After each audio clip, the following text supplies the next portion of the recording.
আজকে আমার সাথে আছে আমারই ফাইনাল ইয়ারের এক দাদা, যে 3টে অফার পেয়েছে এবং শেষেরটা একটা সরকারি পিএসসি। তো আজকে ওই দাদার একটু প্লেসমেন্ট জার্নিটা সম্পর্কে আরো কিছু জার্নি সম্পর্কে জানবো। তো সৌমিকদা, প্লিজ তোমার একটু ভূমিকা করো। তো আমার নাম হচ্ছে সৌমিক ধর। আমি কাঁদি মুর্শিদাবাদ থেকে এসেছি এখানে, এবং যাদবপুরে আমি চান্স পাই 2021 সালে, যখন আর কি কোভিড জাস্ট শেষ হয়েছে। তো তারপর থেকে শুরু করে এখনো পর্যন্ত ফাইনাল ইয়ার হয়ে গেল। তো এই যে জার্নিটা, এটা অনেক বড় জার্নি ছিল, কিন্তু এইসব ক্লাসেস বা এক্সাম, তার মধ্যে প্লেসমেন্ট, এইসব নিয়ে অনেক ছোটই লেগেছে। তো এখন আমি জাস্ট পাস আউট হতে যাবো, আর 2 মাস মাত্র বাকি। তো তার মধ্যে আর কি আর বলার, যথেষ্টই দিল যাদবপুর আমাদের সবাইকে। তো এরপরে আমি একটু পেছনের দিকে যাব, যে কিভাবে তুমি শুরু করেছো, মানে ক্লাস 10 কোন বোর্ডের, ক্লাস 12 কোন বোর্ডের, ওখানে মার্কস তোমার কেমন ছিল? তো ক্লাস 10 আমার ছিল ওয়েস্ট বেঙ্গল বোর্ডেরই, এবং ক্লাস 12 আমি ওয়েস্ট বেঙ্গল বোর্ড থেকেই পাস করি, একই স্কুল, যেটা ছিল কাঁদিরাজ হাই স্কুল। তো ক্লাস 10 আমার মার্কস ছিল 92%, আর ক্লাস 12 ছিল 88.4%। এবার 2021 সালে সবাই জানি আমরা যে এইচএস হয়নি কোভিডের কারণে, তো জাস্ট 11 এবং 10 এর মার্কসটাকে একটা অ্যাভারেজ করে আমাদের সবাইকে দেওয়া হয়েছিল, সেটাই এখন আমার ফাইনাল মার্কস। তো তুমি স্কুল লাইফ শেষ করলে, তারপরে যাদবপুর ইউনিভার্সিটিতে উইদাউট ড্রপ অ্যাডমিশন পেলে। এবার তাহলে প্রিপারেশনটা কি ছিল? উইদাউট ড্রপ কিভাবে সিলেক্ট হলে, বা তুমি ডাব্লিউবিজির সাথে অন্য কোনো এক্সামের প্রিপারেশন করেছিলে? হ্যাঁ, অ্যাকচুয়ালি আমি যখন 10 পাস করি, তারপরে আমার 11-12 এর পড়া স্টার্ট করে দিই আমি। তো প্রথমে 11তে যখন যাই, তখন আমাকে অ্যাকচুয়ালি যাদবপুরেরই একজন আমাদের দাদা বলেছিল যে ইঞ্জিনিয়ারিংটাকেও দেখতে। তো আমার প্রথমে ছিল ফিজিক্স নিয়ে আমি অনার্স করব। তো তারপর আমি ইঞ্জিনিয়ারিং এর ব্যাপারে জানি যে এতে কি হয় বা কি অপরচুনিটিস আমি পাবো। তো তারপর আমি বুঝলাম যে আমার যে জিনিসগুলো, যেগুলো আমার ইচ্ছা পরবর্তীকালে বা ফিউচারে করার, সেগুলোর সাথে এইটা পুরোপুরি অ্যালাইন হচ্ছে। তার জন্য আমি তখন থেকে ইঞ্জিনিয়ারিং এর প্রিপারেশন নিয়ে স্টার্ট করে দিই। তো ক্লাস 11 থেকে আমি প্রথমে তো যেটা সবার ধারণা থাকে যে যেই মেন দেবো বা যেই অ্যাডভান্স দিয়ে আইআইটি যাবো, এরকম একটা ধারণা নিয়ে শুরু করেছিলাম। তারপর যখন যাদবপুরের ব্যাপারে জানলাম, তখন যাদবপুরের জিনিসটা নিয়ে ভাবলাম যে এই কলেজটা আমাদের ওয়েস্ট বেঙ্গল গভর্নমেন্টের আন্ডারে একটা কলেজ, এবং সেখান থেকেও যথেষ্ট ভালো অপরচুনিটি আমি পেতে পারি। তো এটা ভেবেই তখন শুরু হয়েছিল প্রিপারেশন। অ্যাকচুয়ালি আমি যেই মেন্সের প্রিপারেশন নিচ্ছিলাম, তারপর তার সাথে আমি ডাব্লিউবিজিটাও 2021 সালে বসি, এবং সেখানে আমার 712 র্যাঙ্ক আছে। তো তারপরে আমি যাদবপুরে অ্যাডমিশন নিই, এবং প্রথমে আমি পেয়েছিলাম কেমিক্যাল ইঞ্জিনিয়ারিং।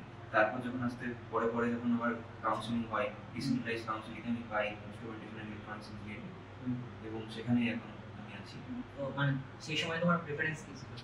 সেই সময় আমার প্রথম প্রেফারেন্স সবারই থাকে কম্পিউটার সায়েন্স। তো আমি প্রথমে এটাই ভেবেছিলাম যে যেহেতু আমি মানে যে গ্রাম থেকে বা শহর থেকে আমি আসি, সেখানে সবাই কম্পিউটার সায়েন্সই একমাত্র বোঝে ইঞ্জিনিয়ারিং, বাকি সিভিল বা মেকানিক্যাল। কিন্তু আমার ছিল প্রথম থেকে যে ইলেকট্রনিক্সে একটু ইন্টারেস্ট ছিল। তো আমি যদি পেতাম তাহলে সিএসসিতে হয়তো ভর্তি হতে পারতাম, যদি আমার র্যাঙ্কে একটু রাখতো, কিন্তু সেটা তো কখনোই হয়নি। তো আমার সেকেন্ড প্রেফারেন্স অবশ্যই ছিল ইটিসি, কিন্তু যেহেতু ওটাও না পাওয়ার কারণে আমি এইখানে ইনস্ট্রুমেন্টেশন ইলেকট্রনিক্স ইঞ্জিনিয়ারিং ভর্তি হয়েছিলাম। তো এটাই। আমি যখন ফার্স্ট ইয়ারে ছিলাম, তখন আমি এটা নিয়ে রিগ্রেট করতাম যে আরেকবার আমি হয়তো ডাব্লিউবিজি দিতে পারি এবং এর থেকে বেটার ডিপার্টমেন্ট পেতে পারি।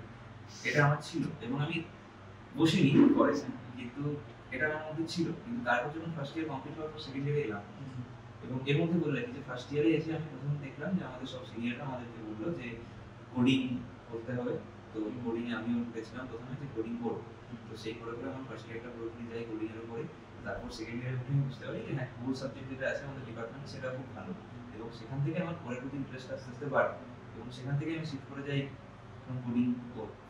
যেহেতু ফার্স্ট ইয়ারে কোড আমাদের পড়ানো হয়নি, সেকেন্ড ইয়ার থেকে শুরু হয়, তো সেকেন্ড ইয়ারে তুমি ইন্টারেস্ট দিলে, তো সেখান থেকে আমার শুরু হলো করে জার্নি। আচ্ছা, ইংরেজি প্রিপারেশনে প্রথম তো ছিল যে আমার ম্যাথমেটিক্স আর ফিজিক্সে আমি মেইন ফোকাস করেছিলাম, কিন্তু সবথেকে বেশি আমার মার্কস ছিল কেমিস্ট্রিতে। আচ্ছা। তো ব্যাপার ছিল কি যে কেমিস্ট্রিটাকে আমি কখনোই মানে পুরোপুরি বুঝতে পারিনি, কিন্তু আমি যথেষ্ট ওটা প্র্যাকটিস করতাম, এবং সেখান থেকে ওটার একটা ইন্টারেস্ট আমার তৈরি হয়েছিল। একটা টাইমে পিরিয়ডিক টেবিল পুরো মুখস্থ হয়ে গেছিল, এরকম ব্যাপার। কিন্তু তারপরে ম্যাথমেটিক্স আর ফিজিক্সটাকেও পুরোপুরি ফোকাসে এনেছি, এবং এই তিনটে সাবজেক্টে মেইন ফোকাস ছিল আমার। ইংলিশের ব্যাপারে কোনো ফোকাস সেরকম ছিল না পার্সোনালি। তো তিনটে সাবজেক্টেই পড়তাম, বাংলা ইংরেজিও সেরকম পড়া ছেড়ে দিয়েছিলাম। সায়েন্সের স্টুডেন্ট হলে যা হয় আর কি, সেটাই নর্মালি এটাই হয়। তো তারপরে ওই করেই মোটামুটি আর টেস্ট সিরিজ হয়তো নিয়েছিলাম একটা, কিন্তু সেটা তেমন কাজে আসেনি। বাকি ওই যে এনটি অভ্যাস বলে একটা ছিল, ওইখান থেকে টেস্ট দিলাম। এটা ছিল একটা ভালো একটা ওয়েবসাইট। তো এইগুলো থেকে টেস্ট অনেক কটাই দিয়েছিলাম, এবং ওই করে আমি যেই মেনে দিয়েছি। যেই মেনে আমার 15,000 সামথিং র্যাঙ্ক এসেছিল।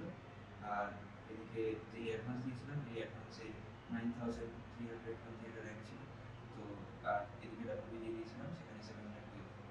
আইআইটি হচ্ছে আইআইটি হচ্ছিল, আইআইটি খড়গপুরে যেটা হচ্ছে মেরিন ইঞ্জিনিয়ারিং, ওইটা হচ্ছিল মেরিন অ্যান্ড নেভাল ডিপার্টমেন্ট। তো আইআইটি খড়গপুর তাহলে ছেড়ে দিয়ে তুমি যাদবপুরে চুজ করলে। আইআইটি খড়গপুর অ্যাকচুয়ালি ওই ডিপার্টমেন্টে আমার সেরকম চয়েস ছিল না, ইলেকট্রনিক্সে যাওয়ার ইচ্ছা ছিল, যার জন্য আমি এই ডিপার্টমেন্টে আসি। এরপরে তুমি ডাব্লিউজে দিয়ে যখন স্কুল লাইফ থেকে কলেজ লাইফে এলে, তো এই যাদবপুরে আসার শিফটটা কিরকম ছিল ফার্স্ট ইয়ার আমি বলবো না, আমি প্রথম দিন থেকে শুরু করছি। তো প্রথম দিন যখন এখানে এসেছিলাম, তখন বাবার সাথে সবাই যেমন আসে, বাবা মায়ের সাথে, আমি বাবার সাথে গেছিলাম। তো এখানে এসে প্রথম দেখি যে এনভায়রনমেন্ট তো যেরকম শুনেছিলাম যাদবপুরের ব্যাপারে, সেরকম কিছুই না, তার থেকে অনেক অনেক ভালো এনভায়রনমেন্ট। এবং তখন আমি এটাও জানতাম না যে যাদবপুরে সরকারি একটা ক্যাম্পাস আছে, যেখানে আমার ডিপার্টমেন্ট অ্যাকচুয়ালি আছে, তো প্রথমে তো ওই ক্যাম্পাসে আমাদের ভর্তি হয়েছিল। যাদবপুর ক্যাম্পাসে আমাদের যখন ভর্তি হয়েছিল, তখন যে পরপর র্যাঙ্ক ওয়াইজ ডিপার্টমেন্টে যেভাবে লোকজন যাচ্ছিল, সেটা দেখে আমার মানে কেমন লাগছিল যে কারোর এখানে পার্সোনাল চয়েস নেই, সবাই যেরকম ট্রেন্ড চলছে সেরকম হিসাবে ডিপার্টমেন্ট নিয়ে যাচ্ছে। তো সেই হিসাবে আমারও সিলেকশন হয়েছিল, মেকানিক্যাল পেতাম, নয়তো এদিকে ইলেকট্রনিক্স ইনস্ট্রুমেন্টেশন পেতাম। তো সেইভাবে আমি ইলেকট্রনিক্স ইনস্ট্রুমেন্টেশনটা চয়েস করি। তারপর আমি জানতে পারি যে এটা সরকারি ক্যাম্পাসে। তারপর আমি যখন অ্যাকচুয়ালি আমাদের তখন ছিল অনলাইন, তো যেহেতু কোভিড পিরিয়ড তখন শেষ হয়নি, তো তারপর আমি ডিসেম্বর 14-এ ভর্তি হই। তারপর আমাদের অফলাইন শুরু হয় হচ্ছে ফেব্রুয়ারি 15 থেকে। আমি ফেব্রুয়ারি 14 এখানে এসেছিলাম। তো প্রথমে তো তখন যখন ভর্তি হয়েছিলাম, তখন হোস্টেল ইন্টারভিউ দিয়েছিলাম। তো হোস্টেল তো পাইনি তখন, কিন্তু আমার বাড়ি থেকে যথেষ্ট ডিস্টেন্স ছিল, তো তারপরে আবার ইন্টারভিউ দিয়ে আমি হোস্টেল পেয়ে গেছিলাম। তো সেখান থেকে আমার জার্নি শুরু হয়। এবারে ফার্স্ট ইয়ারের জার্নি মোটামুটি ছিল যে সিনিয়রদের সাথে আলাপ হয়, অন্য ডিপার্টমেন্টের সিনিয়রদের সাথে আলাপ হয়, ফ্রেশার্স যেটা আমাদের সিপাস মেন ফ্রেশার্স যেটা অনুষ্ঠান, সেটা থেকে ওখানে আমি ড্রামাতে পার্টিসিপেট করেছিলাম, এবং ওখানে ডান্সিংও পার্টিসিপেট করেছিলাম, কিন্তু আমার যেহেতু পা মুচকে যাওয়ার জন্য আমি ওটা করতে পারিনি। তো এই হচ্ছে ব্যাপার। তো তাছাড়া বাকি অফ ডে ইভেন্ট যেগুলো থাকে, সেগুলোতে আমি পার্টিসিপেট করেছি। মানে কালচারাল দিকটা তুমি ভালোই এক্সপ্লোর করেছো। হ্যাঁ, প্রথমে যখন আমি স্কুলে ছিলাম, তখন আমি প্রচন্ড মানে এরকম কিছু এক্সপ্লোর করতাম না।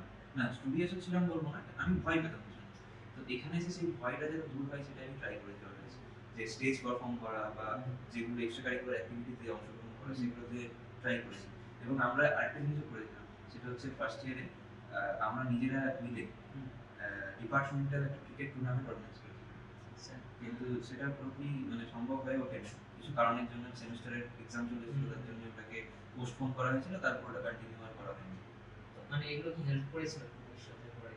অবশ্যই, যেমন আমার ক্রিকেটের প্রতি প্রচন্ড ক্রেজ, তো সেই দিক থেকে তো আমি ক্রিকেট খেলতে অলওয়েজ ভালোবাসি, সবসময় ভালোবাসি।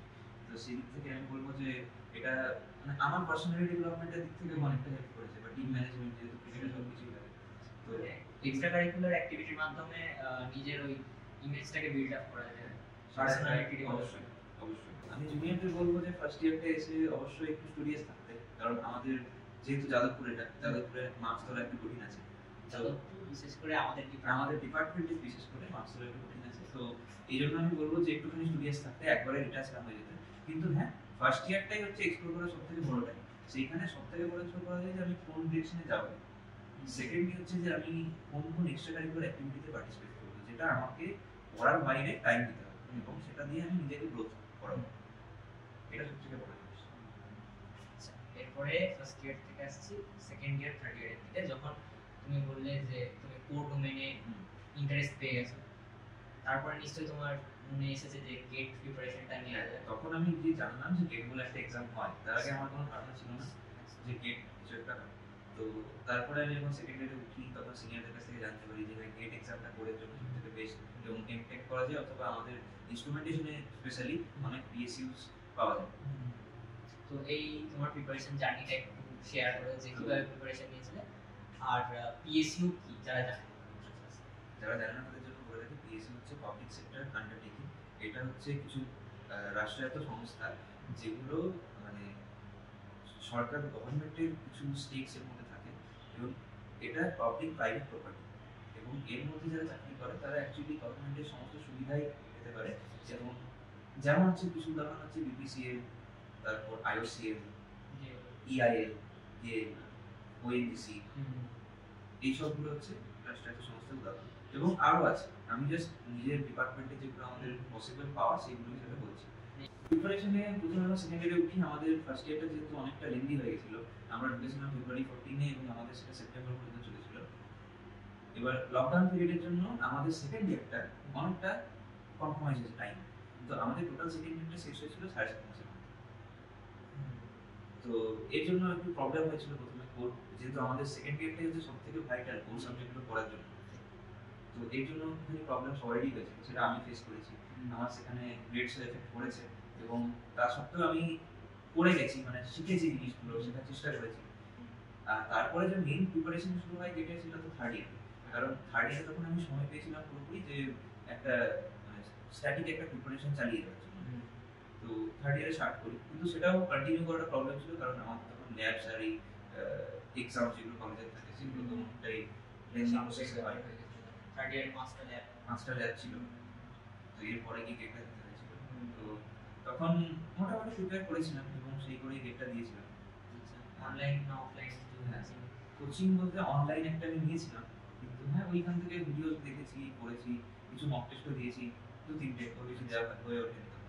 আর কলেজের প্রফেসরদের উপর কি ডিপেন্ড করা যায়? কলেজের প্রফেসরদের উপর ডিপেন্ড করা যায় কিছু, অবশ্যই সব কলেজে এটাই ব্যাপার যে কিছু কিছু প্রফেসরদের উপর ডিপেন্ড করা যায়, কিছু কিছুদের উপর অতটা হয় না। যে আবার গেটের সিলেবাসের সাথে আমাদের সিলেবাস হয়তো কিছু কিছু অ্যালাইন করেও না, সেগুলো নিজেদেরকেই পড়তে হয়। তবে হ্যাঁ, মেজারমেন্ট আর ইনস্ট্রুমেন্টেশন এই দুটো যে সাবজেক্ট, মেজারমেন্টটা আমি নিজে করেছিলাম মোটামুটি, কিন্তু আর তার সাথে আরবি স্যারের অনেক বড় হাত আছে এখানে। আর ইনস্ট্রুমেন্টেশনের মধ্যে প্রসেস ইনস্ট্রুমেন্ট যেটা, সেটা তো পিএম স্যার অনেক ভালো করে পড়িয়েছিলাম, তো ওখানে ওটার পর আর কিছু করতে হয়নি এক্সট্রা, আর জাস্ট আমি কোশ্চেন সলভ করেছিলাম।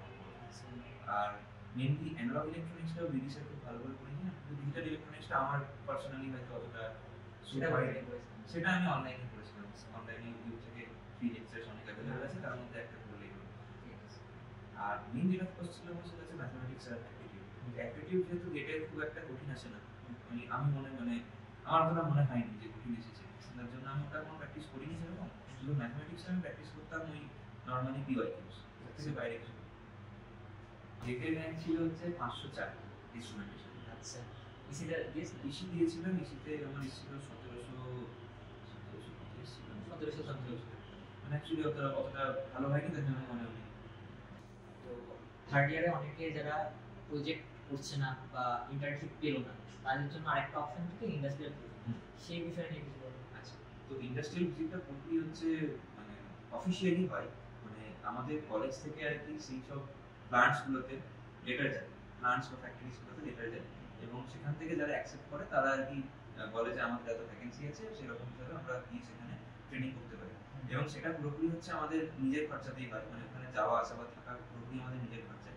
শুধুমাত্র ওখানে গিয়ে যে আমরা যে জিনিসটা শিখবো সেটা পুরোপুরি ওদের দায়িত্ব। সেই দায়িত্ব অনুসারে আমাদের, যেমন আমাদের ব্যাচে অনেকে হলদিয়া পেট্রোকেমিক্যালসেও গেছিল, অনেকে আইওসিএল হলদিয়াতেও গেছিল, আমি পার্সোনালি ম্যাটিক্স ফার্টিলাইজার্সে ট্রেনিং করতে গেছিলাম। তারপরে হচ্ছে যে অনেকে পাওয়ার প্ল্যান্ট নিজিয়াতেও গেছিল, যেটা ডিসিসির আন্ডারে পড়ে। তো এরকম করে অনেক কটাই জায়গাতেই আমরা সবাই গেছিলাম।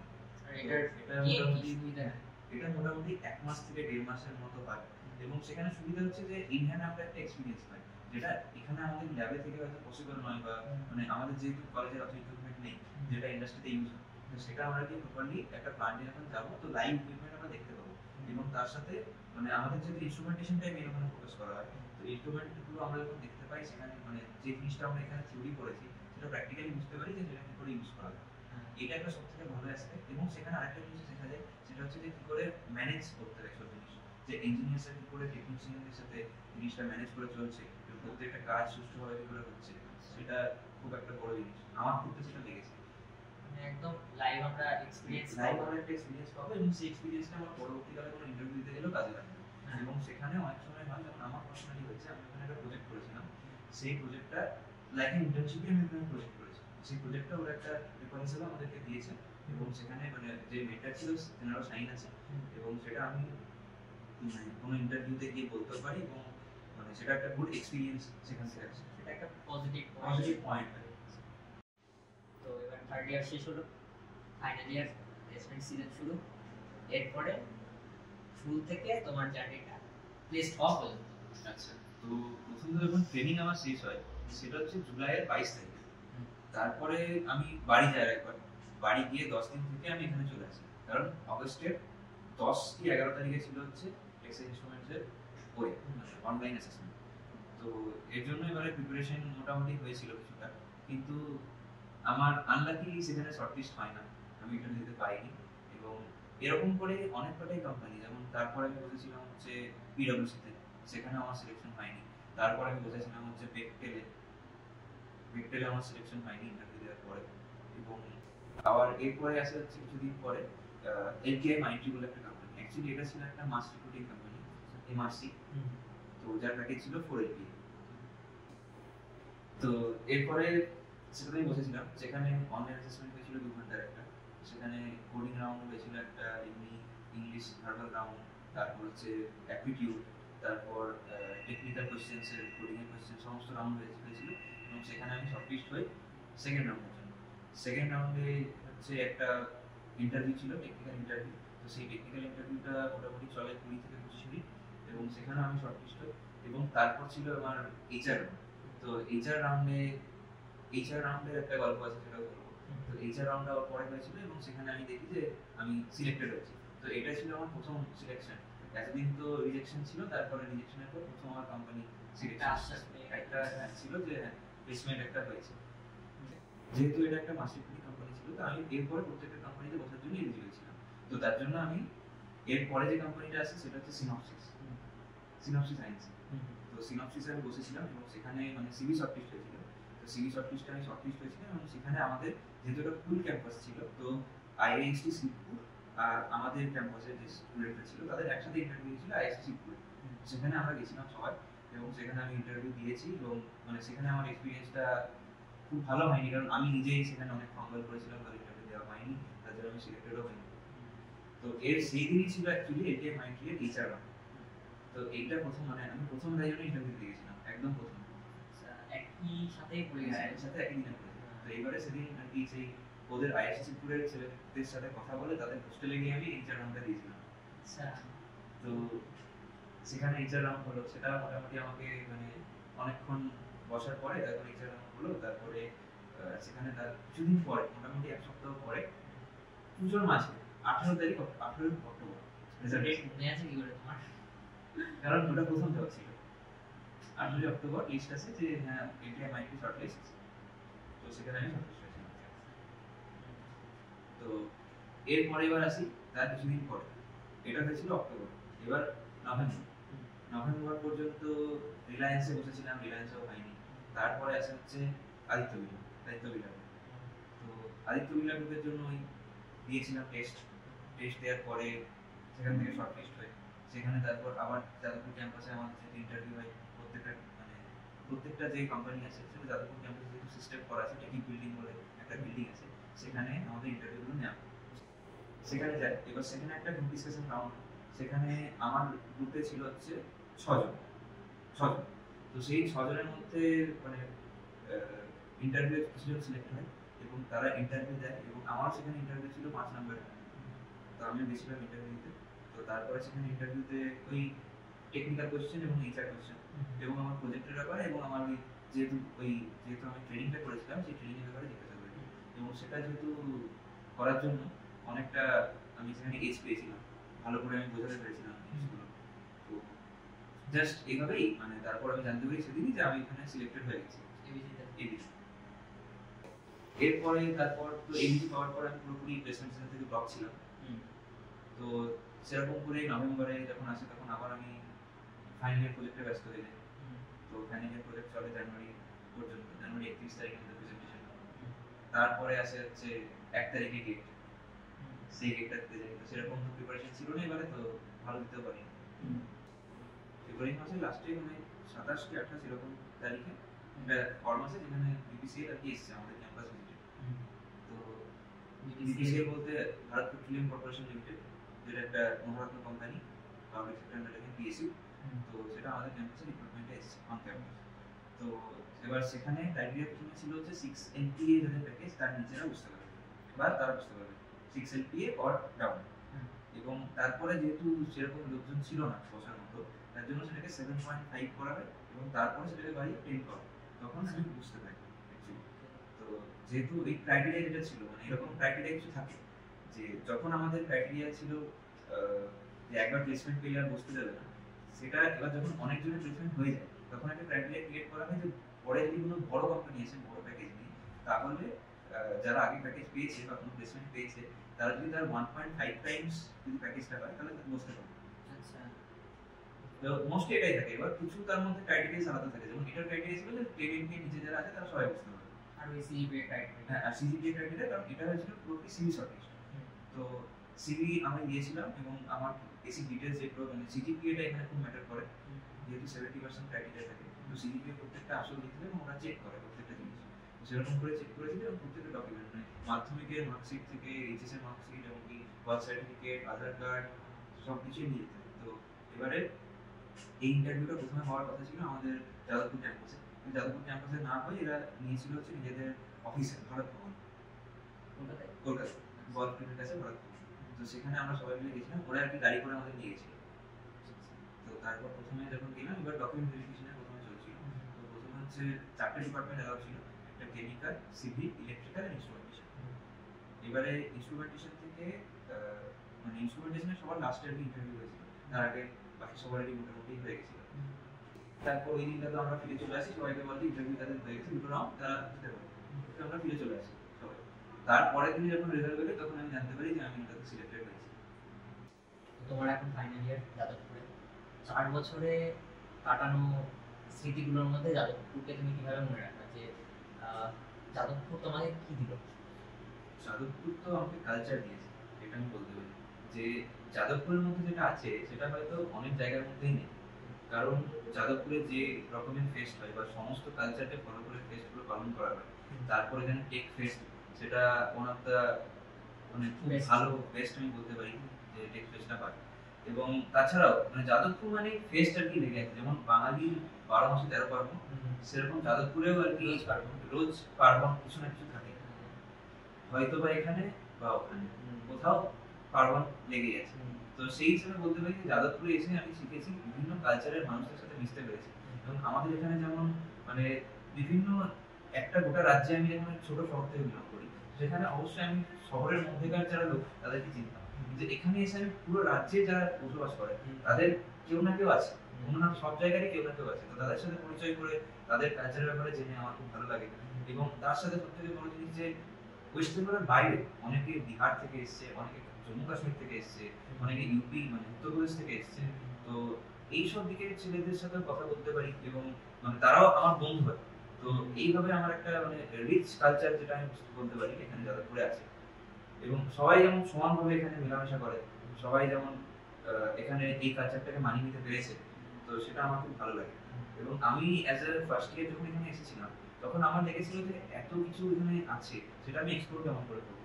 কিন্তু আস্তে আস্তে যখন ইয়ার বাড়তে থাকে, second year, third year, fourth year, এখন সিনিয়র হয়ে গেছে, এখন আমি জুনিয়রদেরকেও বলি যে এগুলো আস্তে আস্তে এক্সপ্লোর করতে, এগুলো যত এক্সপ্লোর করবে তত জিনিসগুলো জানবে। হ্যাঁ, তবে এটাও নয় যে পড়াশোনা থেকে পুরোপুরি ডিটাচ হয়ে যাবে। এরপরের ফিউচার প্ল্যানস গুলো কি, মানে চাকরি কি করতে থাকবা নাকি? এই সময় তো চাকরিটা করবো, প্রথমে চাকরি করার ইচ্ছা আছে, কারণ মানে যেহেতু আমি যে ফ্যামিলি থেকে বিলং করি, তো আমার সত্যি চাকরি আছে, চাকরি করার ইচ্ছা আছে আমার। তো চাকরি আমি করতে চাই এবং তারপর চাকরি করতে করতে তারপর আমি যখন জিনিসগুলো এক্সপ্লোর করবো, কারণ এখন তো আমি জানতে পারছি না যে ফিউচারে কি হতে চলেছে আমার সাথে বা কোন জিনিসটা আমার ভালো লাগবে। তো সেই হিসাবে আমি তখন নিজের প্ল্যানিং করবো। এখন পর্যন্ত আমি চাকরির দিকে পুরোপুরি ফোকাসড। তাদের জন্য কিছু বলতে পারো? তো প্রথমত যারা 10-12 এখন আছে, বিশেষ করে 10, তাদের জন্য বলি, অনেকেই হয়তো যাদবপুরের জন্য প্রিপেয়ার করছে বা অনেকে যাদবপুরকে হয়তো অতটা উঁচু লেভেলে ধরেও না। তাদের জন্যই বলছি যে যাদবপুর কিন্তু ফান্ডিং না পেলেও বা এর ইনফ্রাস্ট্রাকচার অত ভালো না হলেও কলেজে যে কালচার বা সিনিয়র জুনিয়র রিলেশনের জন্য মানে এখানে পড়াশোনাটা খুব একটা খারাপ না। তো এটা একটা জিনিস। এবং সেকেন্ড জিনিস হচ্ছে যে টিচারদেরকে যদি আমি বলি হেল্প করতে, তাহলে তারা হেল্প করে।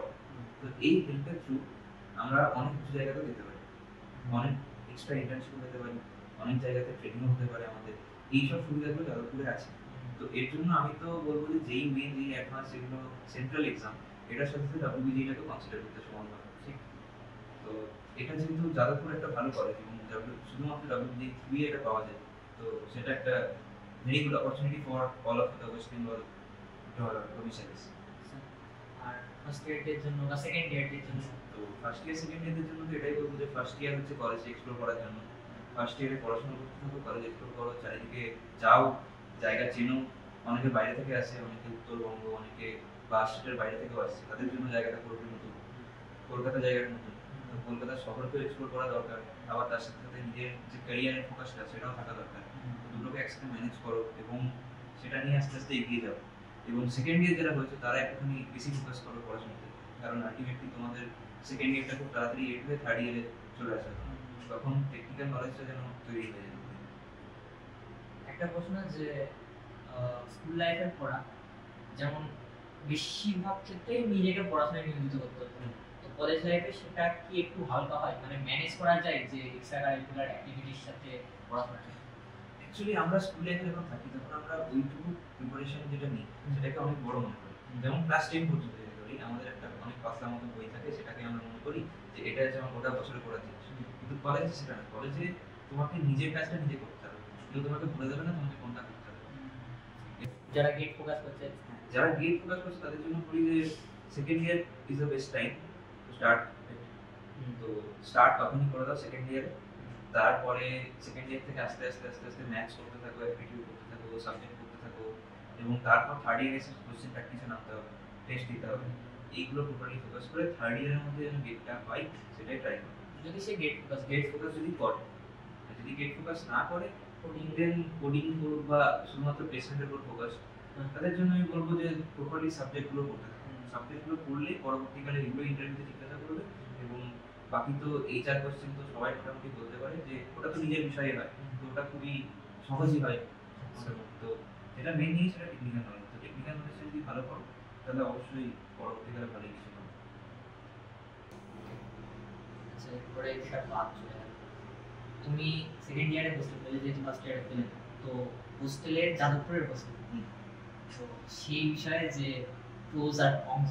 আচ্ছা, তো প্রথমে যেটা বলি যে যাদবপুর হোস্টেল মানে যে খুব বাজে একটা এনভায়রনমেন্ট হবে বা চারিদিকে নেশা হবে বা এরকম কিছু, যে র্যাগিং হচ্ছে, এরকম যে ব্যাপারটা একটা হয়েছে যাদবপুরের ব্যাপারে, সেই ব্যাপারটা আমার অতটা মনে হয়নি এখানে এসে। হ্যাঁ, র্যাগিং তো অবশ্যই আমি বলবো না, কিন্তু একটা খুব ভালো ইন্টারাকশন হচ্ছে সিনিয়রদের সাথে। হ্যাঁ, সিনিয়ররা আমাদেরকে কিছু হয়তো কোনো কারণে বলতে হচ্ছে, কোনো কারণে খুব বাজে কথাও শুনিয়েছে, কিন্তু তার সাথে তারা ভালো হয়েছে, এবং সেভাবে আমরা আস্তে আস্তে বড় হয়েছি, সেকেন্ড ইয়ার থেকে এখন ফাইনাল ইয়ার পর্যন্ত পৌঁছেছি, এবং সেই হোস্টেলের প্রতি একটা টান সবারই ক্রিয়েট হয়ে যায় আস্তে আস্তে। তবে হ্যাঁ বলি যে যাদবপুরের যে মেন হোস্টেল, তার নাম মেন হোস্টেলই তো বলতে, যাদবপুরের যে মেন হোস্টেল সেখানে ফেসিলিটিস যেগুলো আছে, যাদবপুর সল্টলেক ক্যাম্পাসে বলবো যে তার থেকে বেশি ফেসিলিটিসই হয়তো পাওয়া যায়, কারণ আমাদের যে হোস্টেলটা আছে সেখানে প্রত্যেকে সিঙ্গেল রুম প্রোভাইড করা হয়, এবং যে কোনো টাইমে ইলেকট্রিসিটি সার্ভিস বা ওয়াটার মেইনটেনেন্স সবকিছু আর কি এখানে আছে, এবং ফ্রি ওয়াইফাইও দেওয়া হয়, এবং প্রত্যেকটা জিনিস মিলিয়ে আমাদের চার্জেস হচ্ছে মাত্র 25 টাকা। এটা অলওয়েজ যাদবপুরের একটা লিগ্যাসি বলতে পারি। এবার সল্টলেক ক্যাম্পাসের হোস্টেল থেকে আমার স্পেশালি খুব ভালো লেগেছে, এবং সেখানে যেহেতু এনভায়রনমেন্টটাও খুব ভালো, এখানে র্যাগিং কালচার অবশ্যই আমরা ফাইনাল ইয়ারে এসে অবশ্যই অনেকটাই কমানো হয়েছে। র্যাগিং কালচার এখন মানে ফলো করাই হয় না, আমরা এটা পুরোপুরি বিরুদ্ধে। এবং তার সাথে বলবো যে হোস্টেলে যে বলা হয় পড়াশোনার এনভায়রনমেন্ট নেই, এটাও আমি বলবো যে ভুল, কারণ হোস্টেল থেকে অনেক সিনিয়র আছে আমাদের, তারা অনেক উঁচু উঁচু জায়গায় আছে, এবং প্রায় প্রত্যেকেই আমাদের হোস্টেলে যারা আছে তারা প্লেসমেন্ট পেয়েছে এবং লাইফে তারা সাকসেসফুল। তো এটা আমি কখনোই বলবো না যে হোস্টেলে পড়াশোনা হয় না, হোস্টেল বাজে, এটা কখনোই না। এবং আরেকটা জিনিস, হোস্টেলে অনেক স্পোর্টস ফ্যাসিলিটিসও আছে, অনেক ইভেন্টসও হয়, সেখানে পার্টিসিপেট করা, ম্যানেজ করা, এই জিনিসগুলো এখান থেকে তৈরি হয়।